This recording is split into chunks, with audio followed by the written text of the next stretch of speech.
Assalamualaikum warahmatullahi wabarakatuh. Bismillah, alhamdulillah, salatu wassalamu ala rasulillah, la hawla wa la quwata illa billah, amma ba'd. Hadratil muhtaramin, sahabat-sahabatku, teman-temanku, saudara-saudaraku, sahabat dalam kebaikan, teman dalam saling bergandengan tangan menuju ridhonya Allah, keluarga dalam saling mengingatkan dalam sabar dan takwa di hadapan Allah. Alhamdulillah, tak terasa ini sudah hampir khatam ya kajian kitab Minhajul Arifin. Sebelumnya marilah kita berkirim surah Fatihah kepada guru-guru kita, kepada leluhur kita, orang-orang tua kita, ataupun siapa saja yang telah berjasa dalam kita tholabul ilmi. Khususan kepada musannaf hadzal kitab Syekh Abi Hamid Al-Ghazali. Al-Fatihah.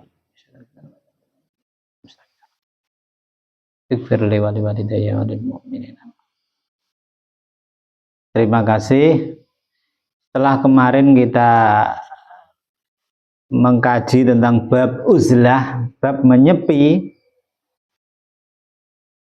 atau menyendiri. Nah, ini memasuki bab baru yaitu babul ibadah. Bismillahirrahmanirrahim. Qala al-musannif hadzal kitab rahimallahu taala wa nafa'ana bihi wa bi ulumihi fid dharain amin. Babul ibadah. Bab menjelaskan tentang ibadah. Aqbil ala ada'il faraid. Bersiap-siaplah ketika kamu akan mengerjakan kewajiban-kewajiban, mengerjakan kefarduan. Fa inna salimalaka farduka fa anta. Ketika kamu berhasil selamat menjalankan kewajibanmu, maka itu adalah kamu. Yang berhasil itu adalah kamu, bukan orang lain. Ketika kita berhasil menunaikan sebuah ibadah atau fardu-fardu kita. Wadlub bin nawafil hifdzul faraid. Kemudian jagalah atau raihlah ibadah-ibadah sunnah untuk menjaga, untuk menguatkan ibadah-ibadah fardu. Jadi di samping kita, ini bahas sholat ya. Sholat ini kita sehari diwajibkan 5 waktu. Nah, untuk menguatkan sholat fardu 5 waktu ini, kita disuruh untuk menjaganya atau menguatkannya dengan sholat-sholat sunnah. Ini ketika ibadah itu berupa sunnah. Berupa sholat. Atau kewajiban-kewajiban lain, fardu-fardu yang lain. Di antaranya yang fardu lagi apa? Tholabul ilmi. Tholabul ilmi ini, ya kita dalam tholabul ilmi ini kita mencari ilmu, menuntut ilmu. Nah, ini ketika kita berproses itu juga harus kita kuatkan, kita selingi dengan ibadah-ibadah sunnah. Jadi apa itu misalnya ibadah sunnah? Ketika kita belajar mengaji atau apa, kita misalnya menggunakan wangi-wangian, nah itu termasuk sunnah. Memakai pakaian yang bagus, nah itu termasuk sunnah. Itu dalam hal tholabul ilmi dan dalam ibadah-ibadah yang lain. Nah, ini fungsinya sunnah itu untuk menjaga yang fardu, untuk menguatkan bobot nilainya yang fardu itu supaya lebih kuat. Makanya ketika kita berwudu misalnya, Fardunya wudhu kita mulai yang wajib-wajib, yang fardu-fardu. Apa itu misalnya? Kita selingi dengan ibadah sunnah, misalnya berkumur, menghirup air ke hidung, itu kan termasuk menyela-nyelani jenggot. Nah ini itu kan bagian dari sunnah. Tujuannya apa? Untuk menguatkan yang fardu. Wa kullama mazdadat ibadatun fazdad syukran wa khaufan. Ketika menjadi bertambah ibadah, ketika ibadah itu bertambah, kuantitas dan kualitas ibadah itu bertambah, itu kita juga harus menambahi syukur kita kepada Allah dan menjaga rasa takut kita kepada Allah. Jadi kita bisa ditakdirkan Allah untuk menjalankan sholat, untuk melakukan kegiatan mengaji, untuk berangkat ke majelis taklim, untuk misalnya mencari nafkah, itu kan kewajiban juga. Nah, itu ketika kita mampu ibadah seperti itu, kita mampu menambah masanya, menambah semangatnya. Nah, itu yang pertama kita lakukan adalah mensyukurinya. Kita berterima kasih kepada Allah. Ketika kita selesai sholat, nah kita dalam hati, alhamdulillah matur suwun ya Allah, terima kasih ya Allah, Engkau telah menghendakiku untuk bersujud kepadamu. Maka ketika apapun yang telah kita lakukan, setelah selesai kita ucapkan alhamdulillah atau terima kasih.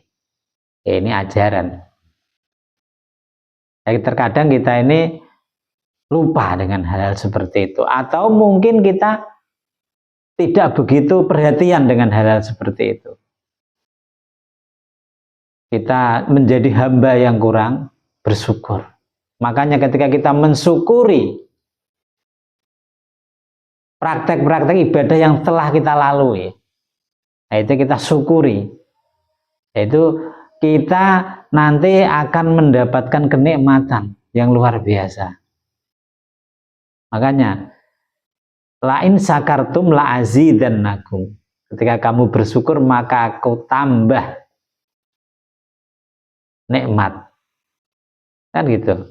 Jadi setiap kita melakukan apapun, selesai melakukan apapun, bahkan nafas kita ini patut kita syukuri.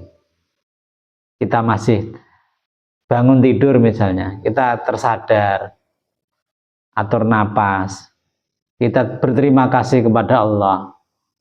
Matur suwun, terima kasih ya Allah, Engkau telah menganugerahi aku kesempatan untuk beribadah. Engkau telah memberiku istirahat berupa tidur untuk ragaku ini biar fit ketika melakukan tugas-tugas berikutnya.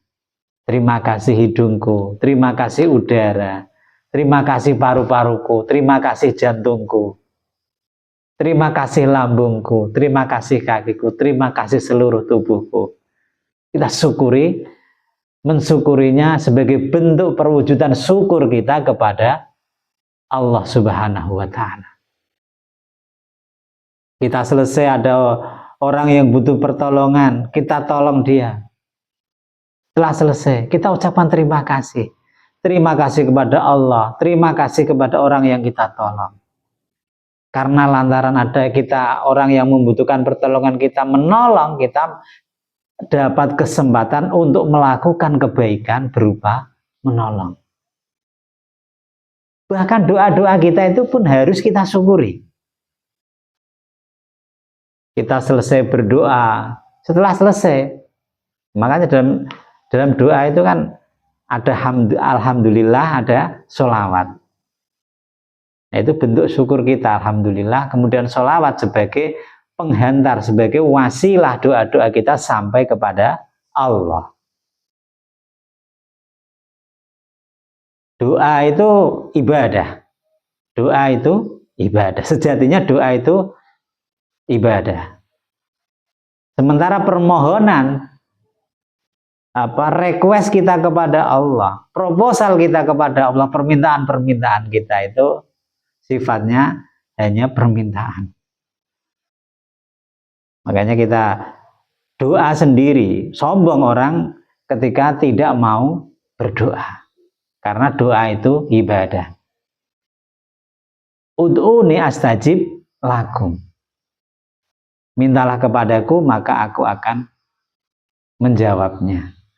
Aku akan memberinya. Jadi doa-doa kita pasti dijawab oleh Allah. Sementara permintaan kita, yaitu hak prerogatif Allah untuk meng-ACC-nya. Karena Allah lebih tahu dari apa yang kita butuhkan. Allah lebih tahu. Terkadang permintaan kita ini ditunda-tunda sama Allah.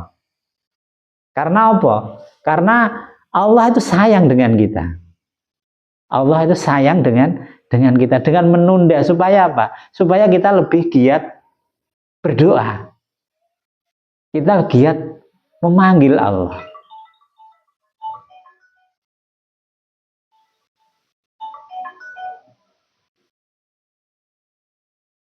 Jadi doa-doa itu bagian dari ibadah kita. Terkadang doa atau permohonan kita yang belum dikabulkan Allah itu adalah hadiah terindah dari Allah untuk kita. Kita diberi kesempatan untuk berdoa lagi. Jadi dengan doa-doa yang belum dikabulkan, itu adalah sebenarnya anugerah yang besar dari Allah.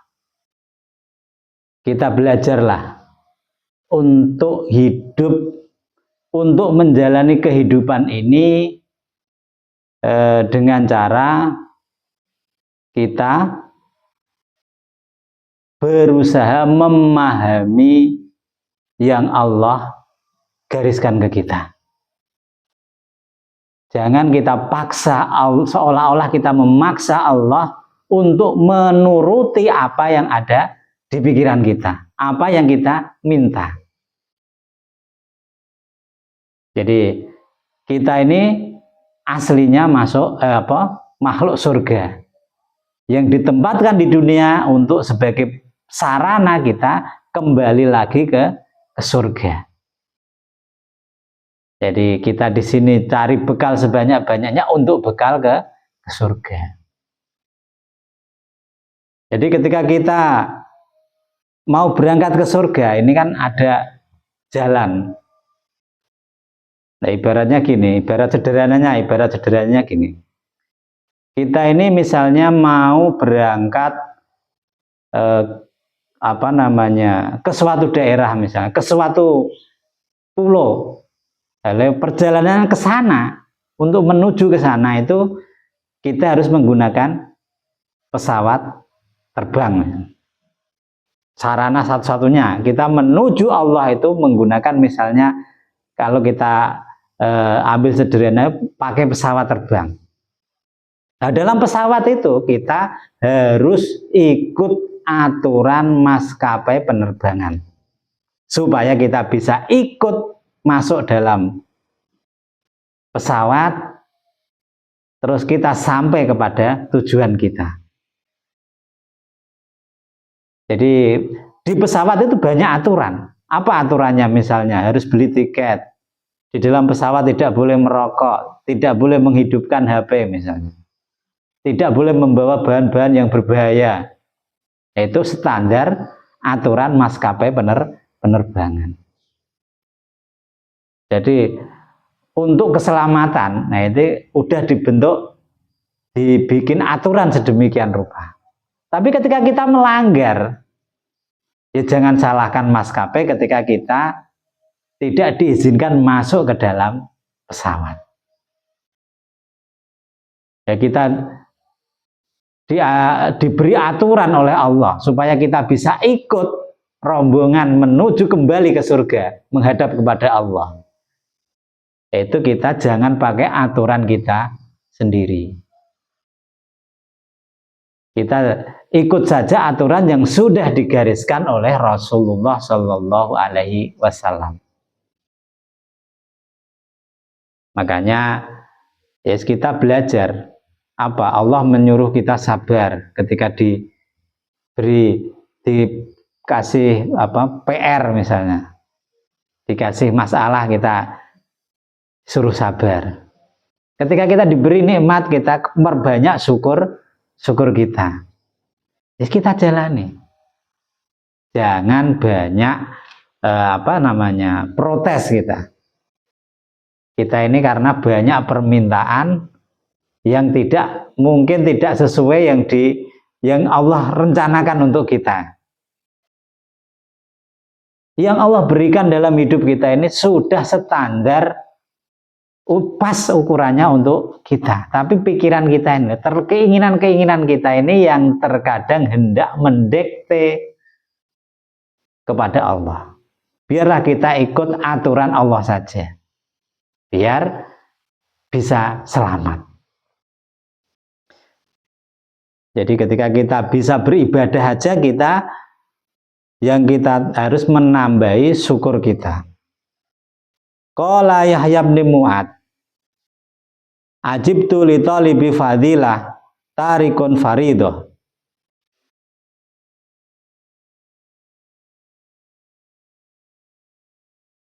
Syekh Yahya bin Mu'ad. Nah ini Syekh Yahya ini seorang sufi besar bin Mu'ad Ar-Razi. Pernah berkata, saya heran dengan sekelompok orang, dengan orang-orang yang mencari keutamaan amal, tapi meninggalkan yang fardu-fardu. Jadi misalnya kita tidak menambah fadilah-fadilah keutamaan amal, tapi kita melalaikan yang fardu. Contoh misalnya, kita senang dengan majelis-majelis sholawat. Ini bagus sholawat. Kita mencari fadilah-fadilah yang luar biasa. Tapi ketika di majelis itu dijelaskan tentang ilmu, padahal tholabul ilmu lebih wajib. Kita meninggalkan kegiatan tholabul ilmi untuk pergi ke itu. Yang wajib itu tholabul ilmi lah. Sementara bersolawat, nah ini itu meningkatkan fadilah. Jadi ada hal yang harus kita pisahkan, mana yang wajib, yang fardu, juga mana yang untuk fadilah. Makanya Syekh Yahya bin Mu'ad itu sampai terheran-heran ketika banyak orang yang mengejar fadilah untuk menjaga keutamaan, mengejar keutamaan, meninggalkan sholat misalnya. Itu kan tidak pas itu. Wa man kana alaihi dainun fahdi ila sahibid dain mithla haqqihi kana mutaliban bil haqqi idza jallal ajal idza jalla halal idza halal ajal.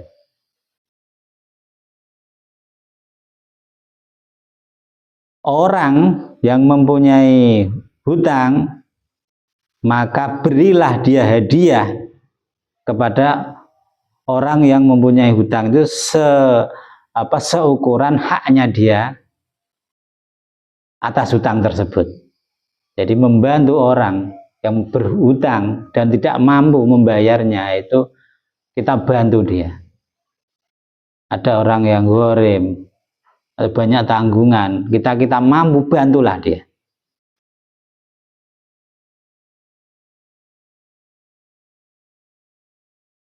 Dengan kita membantu Sebab apa? Bagi pemilik yang orang yang berhutang nantinya akan dituntut oleh pemiliknya. Dan hal ini juga berlaku hutang atau kewajiban atas dirinya sendiri.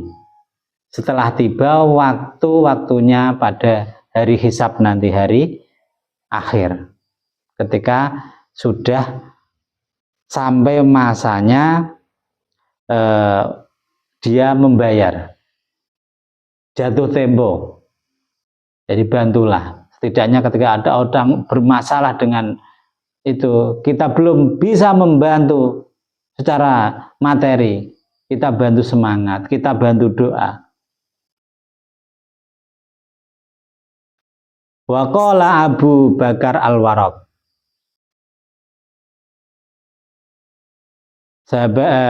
Syekh Abu Bakar Al-Warraq juga pernah berkata,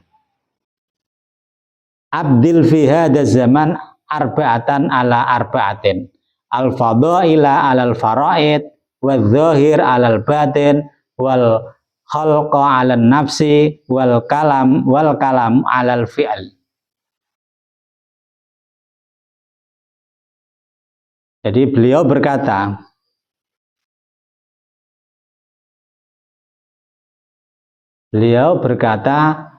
umumnya atau pada zaman ini orang lebih mengutamakan perkara 4 atas yang 4. Jadi apa itu? Orang lebih mengejar keutamaan fadilah mengalahkan yang fardu.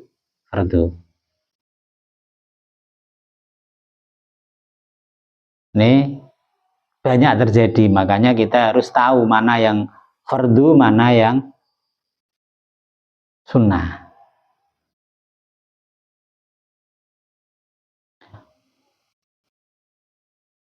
Kemudian orang lebih memperhatikan yang lahir, yang dohir daripada yang batin. Kita lebih sibuk mempersolek ragawi kita dengan make up, dengan pakaian, dengan aksesoris. Sementara kita lupa untuk menghiasi batin kita, untuk mempercantik batin kita, untuk membaguskan hati kita dan pikiran kita, attitude kita. Padahal itu yang dinilai. Kehebatan ragawi kita. Panah itu hanya sebatas pandangan orang memandang. Misalnya kita datang dengan pakaian yang mewah, dengan perhiasan itu orang akan terheran sekedar pandangannya. Tapi kecantikan, kegantengan, jiwa kita, hati kita, itu membuat orang akan terkesan dan mengingatnya. Kita baik dengan orang, akhlak kita, adab kita perbaiki. Itu yang membuat kita dikenang orang. Tapi ketika kita datang dengan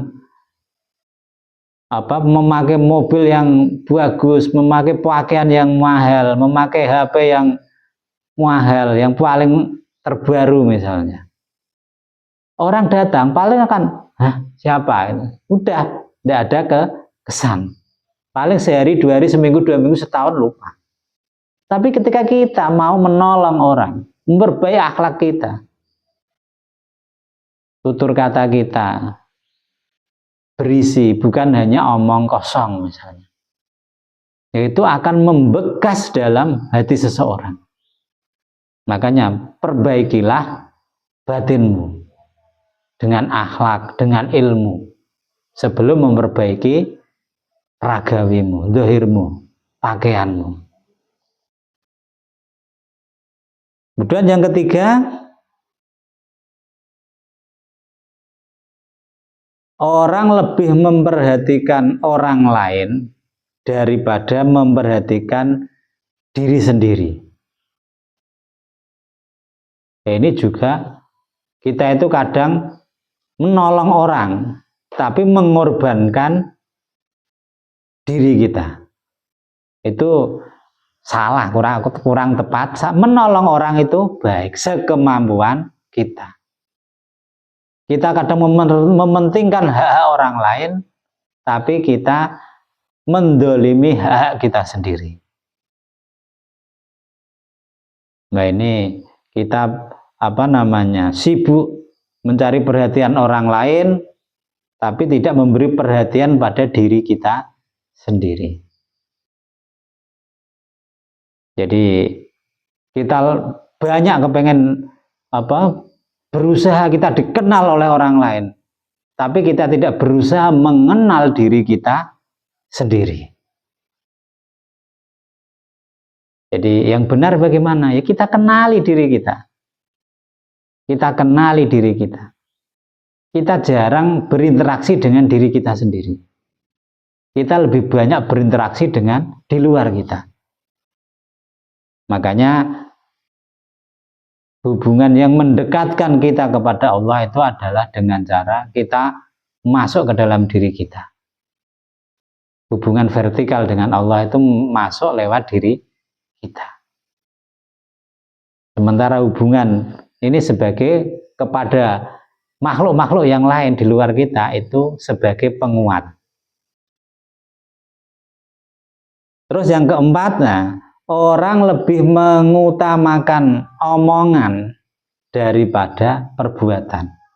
Banyak kita temui orang itu pandai bercerita, pandai menasihati orang, tapi prakteknya nol.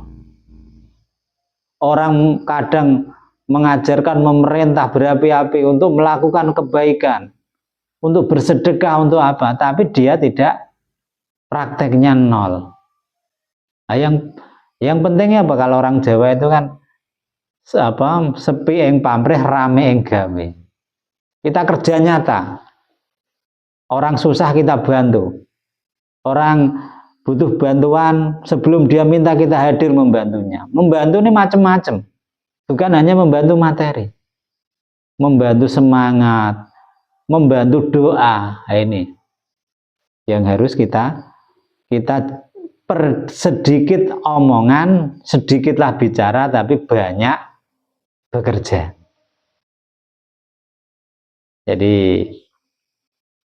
ini semua apa? Semua ini tujuannya ibadah kita, menjaga kualitas ibadah kita. Di samping meningkatkan kuantitas, juga meningkatkan kualitas ibadah kita.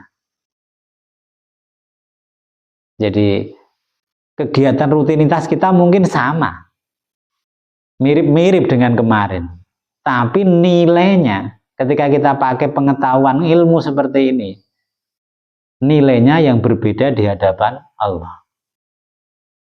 Kita spontan nolong orang, kalau kita spontan ya spontan saja nolong, tapi ketika itu kita niati lebih. Misalnya ada pengemis, kita ngasih saja. Ya udah, itu nilainya sedekah udah. Tapi kita niati lebih. Oh, sebagai tolak balik pada diri saya.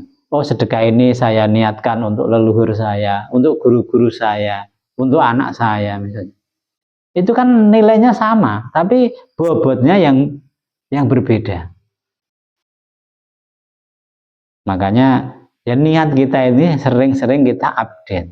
Ya, orang yang mampu mengupdate niat-niatnya ini, itulah orang yang level kesadarannya naik.